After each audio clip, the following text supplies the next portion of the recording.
This is Professional Builder Secrets, the #1 podcast to help you grow your building company safely and securely. Brought to you by the Association of Professional Builders. Join us every week as we talk to industry experts and your fellow professional builders on everything you need to know to generate more leads, more sales, and higher margins while improving the building experience for your clients. Hello, and welcome to the Professional Builder Secrets podcast, a podcast by the Association of Professional Builders for building company owners, general managers, VPs, and emerging leaders. Here we discuss all things running a professional building company, from sales processes, financials, operations, and marketing. Today, I'm joined by Andy Skarda, head coach and executive business coach for the Association of Professional Builders. Andy, welcome. Thank you for being here. It's lovely to have you on the podcast. How are you doing today? Good day, Bosco. I'm doing incredibly well, thank you, and thank you for having me. It's an honor to be here. Likewise. What compelled you to join the Association of Professional Builders? Let's go back down memory lane a little bit. I think it was a combination of factors, to be honest. If I give you the short version, it was seeing an organization whose fundamental principles and protocols lined up with my own experience in business, and the culture above all else. I came to realize very quickly that this is an organization that practices what it preaches. Literally everything that we teach our members to do and our private mentoring clients to do are principles and protocols that we apply ourselves on a day-to-day basis. So those are probably the two primary reasons. And of course, I did need to eat occasionally was another reason. Now, tell us a little bit about your background, because I'm assuming you came from a different industry before you joined the Association of Professional Builders. Yeah. So as you can probably hear from my accent, I'm a South African, born and bred, grew up in South Africa, studied law, in fact, after I left school, and realized very quickly that a career in commercial law was going to bore me to tears. So kind of got out of the legal world quite quickly, got into the business world, and ended up as a director of a property management company by the time I was 30, doing primarily major shopping center, retail mall developments all over South Africa. And essentially what that did was it got me into the mainstream of business and business leadership and management. And essentially for the kind of 30 years after that, I traveled the world in various industries. I had 5 years in the United States. I had another 5 years in Southeast Asia working out of Singapore. And I've been in Australia now for just over a decade, where I was either the owner or the leader of a business. And essentially that kind of brought me to the point that I realized there were a couple of fundamental things that applied no matter what the industry was that needed to be addressed. And that took me really into a process where probably in my early 50s, I had that kind of moment that I think most men have, where you start to look at wanting to do something of significance rather than something for just pure financial gain. And I kind of had that moment in my life where I realized there were specific things in the previous 30 years that I'd loved doing, and then there were also a whole bunch of things that I really hated doing. And I realized that the two things that I loved doing were solving problems and helping people. It was too late to go into a medical career and become a specialist in that field.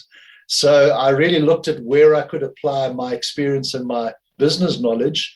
And that took me through corporate training. Initially was the first kind of place that I had a look at, but stumbled into coaching through the back door and realized that this was a far broader arena where I could actually bring all of my experience to bear. Ended up doing an executive coaching qualification, and that got me into business coaching, where I started what most coaches call a boutique coaching agency, which is a fancy word for I work for myself and I wish I had clients, but grew that to some degree to cut my teeth and obviously to get my experience. And then from there, saw the opportunity at the Association of Professional Builders, and the rest, as they say, is history. Before we explore the coaching side of things, it sounds like you've been in leadership roles. It sounds like you've been in leadership opportunities throughout your career span, and everybody has a different definition of what thought leadership is. So I'm just curious, what does thought leadership mean to you today, looking back on your wonderful career? You're right. It's a term that I think gets overused to some extent in the business world, but I think the fundamental around thought leadership is you must have a level of expertise and experience. I think those two things are the critical ones, that you've got to have bumped your head enough on the theories to have proved which ones work in the nitty-gritty of the real world and which ones don't. We have some very interesting private clients in our membership group, one of whom I'm thinking of particularly, who's a highly academically qualified business person, and yet has found real value in what we do, because not all of those theoretical models are applicable or executable in the real world. So I think for somebody to really talk about being a thought leader, it's going to always be in a particular field rather than generally. And from my perspective, unless they've walked the walk, I'm probably going to take a little bit of the talk with some salt until such time as I can actually prove the hypothesis. So what does coaching, mentoring, high performance coaching mean to you in today's world, now that you're working with business owners, builders, professional builders? What does that term mean to you today more than ever before? It's really an opportunity to help people realize their personal and their business potential. That's it in a nutshell. At the end of the day, coaching is one of those interesting occupations where, for me to be 100% successful, I have to make myself redundant in my client's world. Mm-hmm. So the most effective coach in the world is the person who you no longer need. That actually means that you've done a good job of coaching. Now, what actually happens in the real world, and we'll probably get into the mechanics of this a little later, but the truth is, as everybody evolves, there's this transition from implementation to optimization. Now, if we take it into the sports world as an analogy where I think everybody can relate to this quite easily, the best athletes have a coach. People that win, any form of sporting activity or motor racing, you name it, anything where performance is an element, they have a coach. And the reason for that primarily is that a coach is able to be objective because they're not emotionally involved in the situation, but they are focused on your success. So to get those two things running concurrently, an objective outsider who's focused only on you succeeding, that's really the fundamental of what mentoring and coaching should be. So give us a snapshot of what your day-to-day role looks like. I'm sure COVID has changed how we all do business. And obviously you have an international variety of clients, with the Association of Professional Builders having clients in New Zealand, Australia, Canada, the US. What does that day-to-day look like for someone like you coaching other builders? It's interesting. And I think just one of those small technical realities, the manner in which we work has always been online. So strangely enough, COVID, from a day-to-day, let's call it orthopraxy, the way in which we run our business, has not really made a huge difference on that front at all in our lives. We've been online since day one, basically. That doesn't mean that we only ever do online stuff. We do live events as well. And those have been curtailed by the realities of COVID. But most of our instruction, most of our interaction with our clients is online in any event. So that hasn't really changed. My day is split primarily between managing our team of executive coaches around the world and then working with a select number of our individual private clients. And that really means each of them is on their own journey. Each of them is at a different point in that journey. And it essentially means me being able to apply the protocols that the APB has proven to work in the context of their individual lives and their business situation. So it's essentially having this arsenal of content and training and principles available, and then essentially diagnosing each client's current situation and applying the correct solution to whatever it is that they are dealing with. Now, your role gives you some really strong insights about different industries, specifically the residential construction industry, as you're interacting with your coaches, with your fellow colleagues, with your builders. What is your insight about the current state of the residential construction industry today, post-COVID era, I guess? Where do you feel the construction industry has landed on? Well, I think you've got to break that into a little bit of a geographical situation, because certainly what we're seeing around the world is there are some similarities, but there are also some major differences. So the COVID reality in terms of the downside of things has made supply chain security really an issue, because obviously factory capacity and manufacturing has been affected. That has rippled through into the distribution chains around the world being slowed down, and in some cases, certain countries not trading with other countries at all for periods. So that's brought a fair amount of stress into the industry in terms of builders being able to schedule their work in such a way that it follows a logical sequence. In most cases these days, builders are needing to be very, very agile and very flexible in terms of being able to build with what they have available at that time, rather than building necessarily in a linear kind of direction.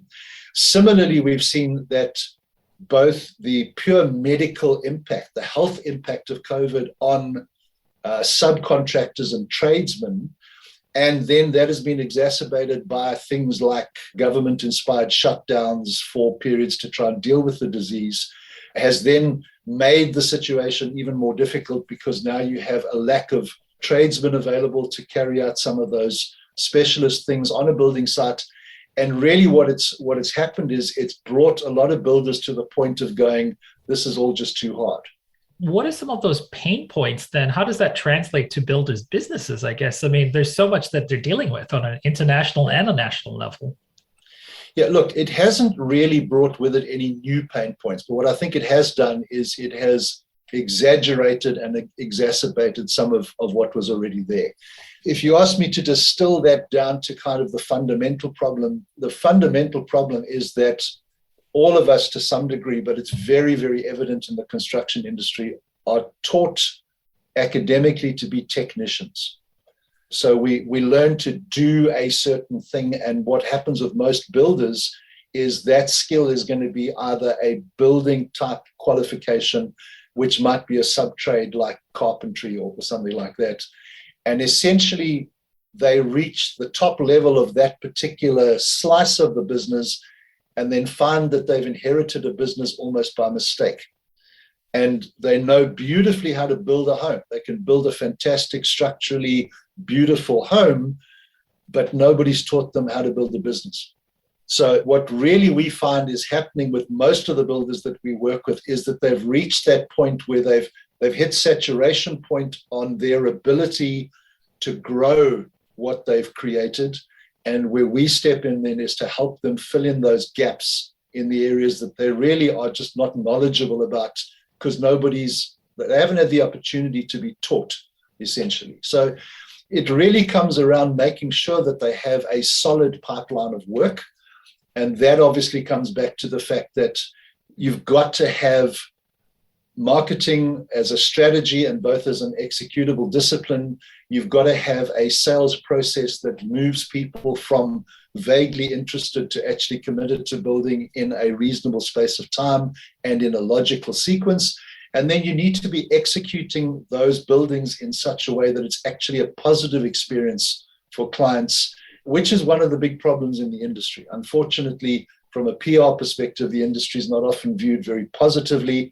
We at the Association of Professional Builders, with the emphasis on professional deliberately, are really working to try and improve the industry for both sides. Make sure that builders are delivering a world-class service so that clients have a great experience, but then also getting clients to understand you cannot expect a builder to provide world-class service when they are functioning on the thinnest of margins. It's just not possible.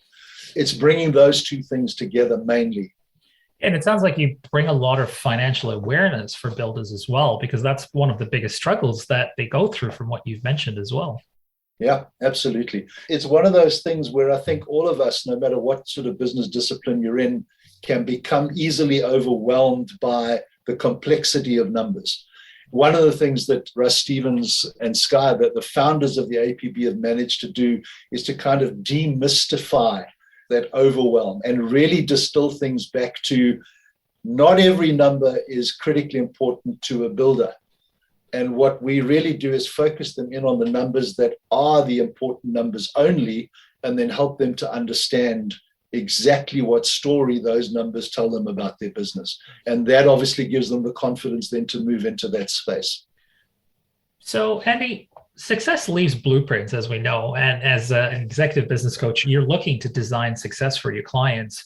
How do you personally create that transformation? How do you take them on that journey of change for them to see that success? Well, every single client that we work with is unique and the same. As strange as that may seem, the kind of problems that builders deal with globally are very, very similar.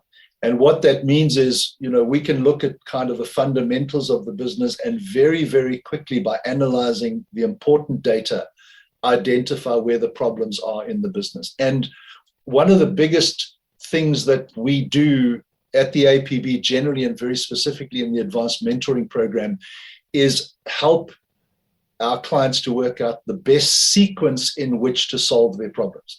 Most of the guys that come to us have a pretty good idea of what's wrong, but when they sit back and kind of look at the plethora of things that need to be fixed, nobody's 100% certain where to start and then what do we do. And largely that is what we do, is we give them a blueprint, exactly as you said, dependent on their individual situation. We can then prioritize the things that need to be done, and then we can help them stay focused on what's important today. The other things are important, we'll get to them eventually, but let's make sure that the 8 hours or 9 hours that we have today is used as efficiently as it can be. So one of the interesting statistics that I've read holistically about businesses is that 80% of businesses fail in the first 5 years. Why do you think that this is such a high number, and what's really causing failure in those first 5 years? It stems primarily from that lack that I mentioned earlier, that we are trained to be technicians.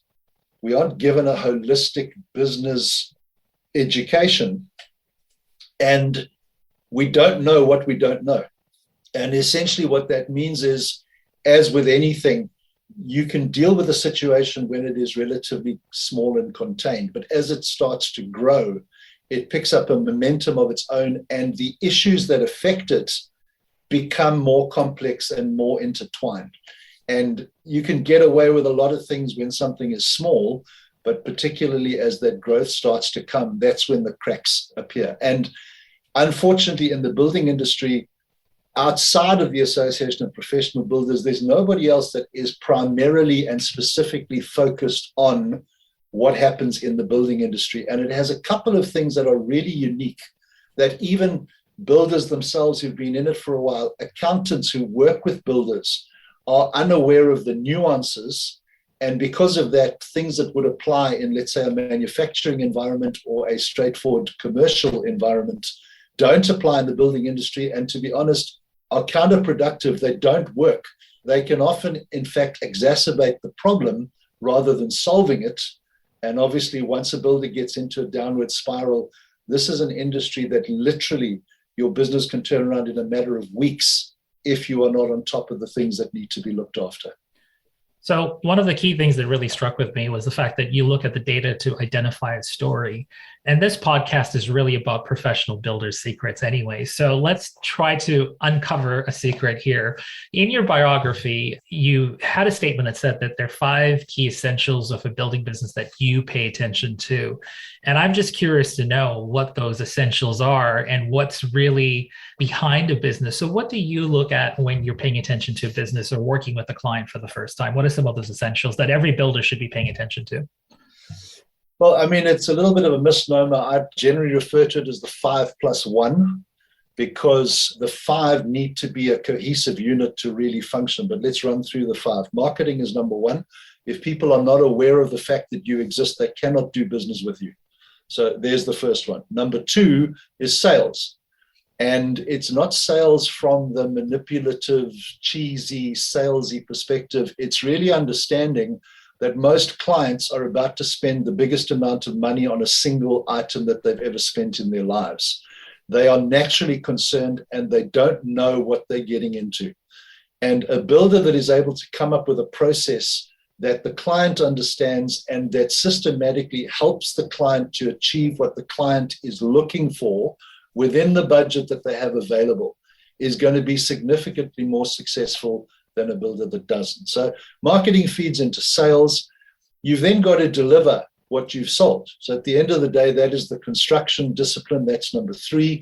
As you are moving through that construction discipline, you need to be managing your numbers. So we now get into financial management, number four. And whether you are doing it with an in-house group of people or an external subcontractor group or a combination, you're going to be working with people, and those are your human resources, which is number five. All of those, the 5+1 is for those to be cohesive. One thing that a building business owner needs to be is a leader.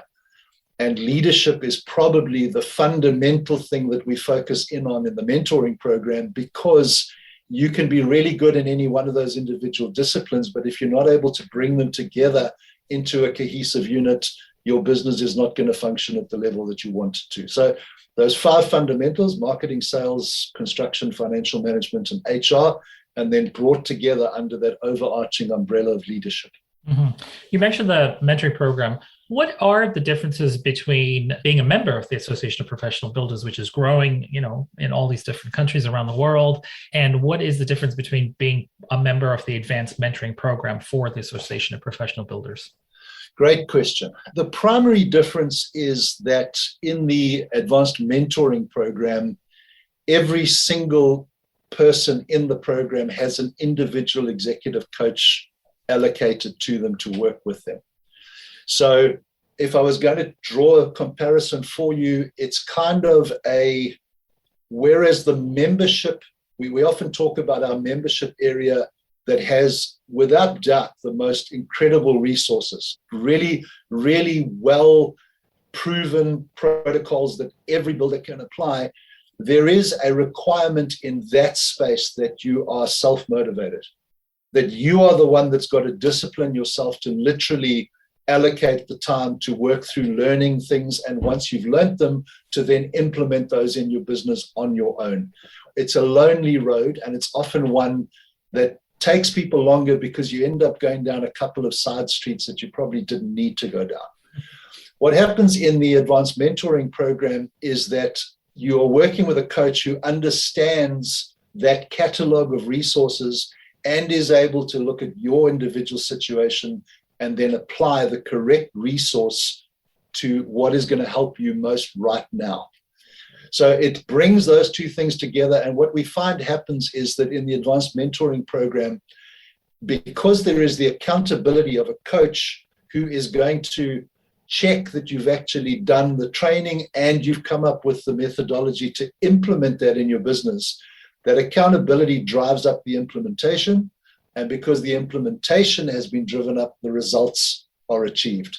Right. So the content is exactly the same, but the methodology generally in the mentoring program will produce results quicker and more focused than what you would find in the membership program. And that's because builders are getting that one-on-one much needed attention as well. Correct. And someone's holding them accountable as well to implement those things. Now, let's talk about some of the problems you face when you're trying to resolve these problems or challenges when it comes to coaching. I'm assuming that some of these problems are more mindset related. Take me through some of the common problems you're trying to resolve as an executive business coach as well. Yeah, and you're 100% right. A lot of this is mindset and attitude. And what the coach will always try and do is to clearly separate what is being done well from what is not and what is missing. So essentially what we're looking for in every one of those disciplines that we spoke about is to make sure that the fundamentals to generate the desired outcomes are in place. if we talk about what that is, a lot of people have had bad experiences with, let's say, advertising. And therefore, they've developed this mindset that advertising doesn't work. The wrong kind of advertising definitely doesn't work. But if we're able to scientifically approach the situation from understanding what a client is looking for, and therefore being able to give the client the kind of information they need to make an educated decision, and we start to advertise from that perspective, all of a sudden, we start to find that advertising actually does work. So it's bringing together the technical differences or the technical principles that that client needs in order to overcome their resistance to some of the other things. We spoke earlier about numbers and financial management. A lot of people, a lot of builders in the building industry employ accountants because obviously there are statutory returns and things that need to be done. And they tend to abdicate rather than delegate. And what we need to do is to get them back to a place where they are confident enough in the numbers that matter to be able to engage positively with people like an accountant, but to do that on the basis of, I actually employ the accountant. I'm not in some way subservient or answerable to my accountant. And the only way that comes is by really educating them and then giving them the confidence to be able to step into that space. If I was to summarize this thing, it really comes back to, we will always work to make sure that a builder has enough work coming down their pipeline at different stages of their sales process so that their cash flow situation is positive. We'll then look very closely at their margins because probably that's the area that most builders fall down. They end up competing on price. And when you compete on price, you have no option really. The only thing you can cut is margin, and that kills growth. You cannot grow your business if you are cutting margins. So, there's a lot of risk prevention in your role. There's a lot of things that you're doing to manage this risk, because again, if it gets out of control, that's when a lot of builders start to see a lot of problems, whether it's financially, operationally, or from a human perspective as well. What are some of the risks builders need to be aware of today in this bold new frontier? Because this industry is rapidly changing with the inclusion of everything that you're doing and the Association of Professional Builders. It's becoming even more and more professional as well in many ways. What are some of those risks that builders need to be paying attention to today? I think that one of the biggest problems we see is that builders do not understand the difference between turnover and profit. And unfortunately, in this industry, one of the biggest problems we have is that you often end up with money in your bank account that is owed to suppliers and subcontractors. And if you are not aware of things like that, you can very easily end up in a place where on a pure cash flow or bank balance basis, things look very profitable. But the reality is, if you start to take into account how much of that money is not yours, all of a sudden things can turn around very quickly. And the problem for every single business owner, it's not unique to the building industry, but it's exacerbated in the building industry because of the realities you just mentioned. You've got to make decisions based on quality data. If you don't have quality data, you're not going to make quality decisions. I know in the early days of computer coding, there was that GIGO, garbage in, garbage out. That's the reality these days. So we work very, very hard to get all of our members to a place where they are measuring progress. They are setting targets. They're actually aiming at something that is measurable and then measuring their progress in actually achieving that. And that attitude of continuous improvement is the thing that's really going to help. The risks for a building industry or a building business owner are pretty much the same as any other business. You've got to make sure that your focus is on producing the work that needs to be done that enables you to invoice your clients, and you need to be doing that at a level that gives you the headroom to make the profitability you require to grow your business. That's fundamental to business, no matter what the industry is. But the reality in this industry is that because of the fact that we start a process with a client, and by the time we hand over the keys to their front door, we could be 12 to 15 months down the line. It is a very, very long and relationally heavy situation. We're not selling a commodity. This is not a cap. This is not a click and my cap arrives, at the front door. This is a process where we literally will be potentially, for a remodeler or a renovator, you could be in somebody's home with them for 6 to 9 months as you carry out that work. So there's a number of those sort of nuances and unique things in this industry that other industries don't need to work with. Mm-hmm. What are some of the tools that you're offering some of your clients? I know that I've been impressed with the website, with all the different resources. What are some of the tools that you give the builders to help them manage these risks? You talked a little bit about that financial awareness and managing cash flow. So what are some of those tools that you get your builders to be aware of when they work with you? It varies again. In our membership portal, for example, we have, I think at the moment, about 42 different training programs, if I can call them that, video-based, that cover all of those 5 disciplines that I mentioned earlier, plus leadership. Within each of those are a number of downloadable and usable calculators and tools that help the builder to do whatever the subject matter is that is being covered. So there is that kind of double resource of, number one, we want them to understand why this is important. Number 2, we want them to understand how it works. And then number 3, we want to give them some tools to help them do whatever is required quicker, better, with more accuracy. Mm-hmm. We absolutely run on the DDD principle, data-driven decisions. What that means is we want builders to be measuring every part of their business on an ongoing basis. So once they move into the mentoring program, we go into things a lot more strategically. We go into each of those subjects in significantly more depth. And because we're going into a lot of them now at a granular level, we've developed a bunch of different things within the mentoring program that our members don't necessarily get access to, because at that point, they haven't decided to go to that granular level. Probably the one that stands out above all others in the mentoring program is that we've created what we call the KPI workbook, which is a key performance indicator workbook that all of our mentoring clients use, that takes the data they need from each of those 5 disciplines and eventually summarizes it for them in a single dashboard where they can literally measure the health of their business on a daily, weekly, monthly, quarterly basis throughout their business, top to bottom.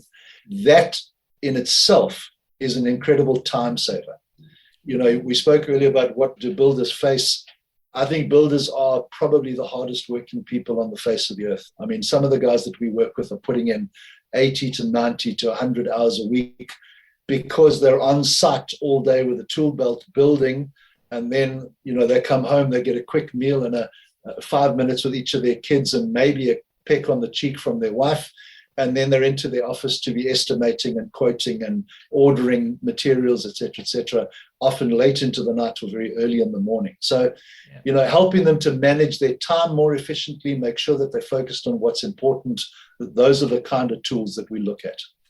How are you preparing builders for the future? Obviously, it's changing. The industry is evolving. COVID's, thrown a wrench into a few things as well. So how are you preparing builders for the future in the current mentoring and coaching programs that you're offering today? Primarily through education. So making sure that those gaps that building and construction training leave, we are literally looking to fill up those gaps in the armory so that builders become totally prepared for the realities that they're facing them. There's this horrible thing called life that we all go through on a daily basis. And what that means is we've got to be prepared for the realities of every day in this world. And that's really what we're doing. We're trying to give them the tools and the skills to understand what's happening around them and then to apply the right solutions to the problems that they're faced with on a daily basis. So I'm going to give you my final question here, and it's been a pleasure talking to you and picking your brain in different aspects. Do you feel that you are living your purpose today, and how do you leave your builders inspired? You're obviously working with builders who, have to put in a lot of work. Coaching isn't easy. Coaching is about putting in the work and working and trusting with someone. So, this is a two-pronged question. One, do you feel like you're living your purpose in life? And 2, how do you leave your builders inspired when you work with them as well? Well, question number one, I think, is, I'm assuming you're talking about me personally. Yes. I love what I do. If I didn't need to eat occasionally, I would do this for free, because it is one of the most rewarding things that I think any human being can go through, to see the aha moments. We say things sometimes that become cliche, but it is genuinely the truth. If I look back over my time at the Association of Professional Builders, and I think about the condition of some of the people that came into the mentoring program 3 years ago and where they are today, we have literally had the privilege of walking alongside them as they have changed their lives. And I'm very careful to put it that way, because the truth is they do the work. Okay, so we don't take any kudos for the work that's been done at all, but it is genuinely a privilege to get up every day and to interact with people who are committed to making a difference, not only for themselves, but also for their clients, right, which is the fundamental tenet of what we do. How do we leave builders inspired? I think, to be honest, because of the difficulty of this industry, what we do, although you and I have zeroed in on a lot of the technical things, the one thing that we do give builders is hope. That it doesn't, in most cases, from the time a builder comes to the APB or specifically into the mentoring program, things get progressively better. And that's really what they're looking for. At the end of the day, very few people are looking for a coach, they're looking for a solution. Mm-hmm. What we get to do is to kind of lead them to the solution that is best suited to their circumstance, and then help them implement that into their lives. And what they see very quickly is that the light at the end of the tunnel is no longer an oncoming train. It's genuinely light. If they keep their heads down, their bums up, they keep doing what we're telling them to do, they will get the results that they're looking for. Andy, it's been a pleasure chatting with you today. Any parting words for any of our builders listening in? Any words of advice? You've been in the industry for quite some time. Any words of wisdom from you? Well, the only thing that I would say to builders, and I'm saying this genuinely from the heart, is if you need help, don't leave it until it's too late. One of the most frustrating things for us, both as at our member success coaching level and in our mentoring coaches with our executive business coaches, is that we often have people come to us too late in the process for us to be able to help them. And that is incredibly frustrating. So, I know part of what we want to do through this podcast is to educate and inspire. I really would honestly ask people, get the help you need earlier rather than later. Talk to us. Let's see whether we can work out with you where you are and put you on that trajectory to success that you deserve. Well, that's it for today. Thank you, Andy, for joining us, and for our listeners as well. Me. Yeah, and for our listeners as well, thank you for joining us on another episode of Professional Builder Secrets. See you in the next episode. Thank you for listening. Remember to subscribe to Professional Builder Secrets on your favorite podcast platform and leave a review. To learn more about how the systems at the Association of Professional Builders can help you grow your building company, visit associationofprofessionalbuilders.com. See you next time.